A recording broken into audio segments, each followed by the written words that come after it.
bermotif hadiah.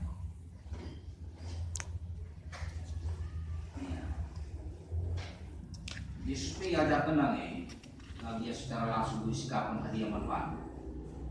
Baik kekandai Matius itu ayat itu daramilah maka indahmu ketindolah maka beri manfaat. Ini kamu motif hadiah.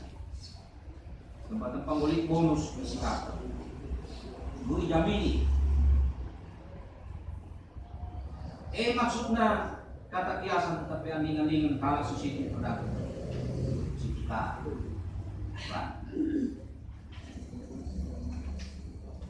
Saja lagu ina maksudnya biar-biar. Ya, sebab ina bahasa kiasan ina umum dipakai bos masyarakat Kalungan khususnya ibas konteks mereka persembahan man dewa dewi man kaisar. Maka kata-kata diadopsi yang angkat Paulus pakai Paulus persingiti perhubungan politik.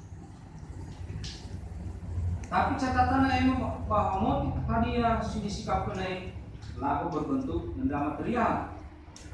Tapi sebaliknya imaterial yang singgung jelas.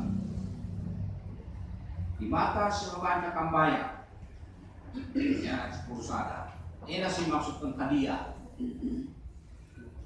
Langi CPA dikatakan mereka persembahan jalan itu ada 100.000 isi amplop. Suatu sekali habis pagi 10 juta. Enakan jelas dia. Tangguh sikapan runggun piagamna piala di sisi galana boleh ngejikong je. Apa maksudnya? Nah, terus mereka sadar kerana itu membanak lagi sampai Samsul sikap menunggun.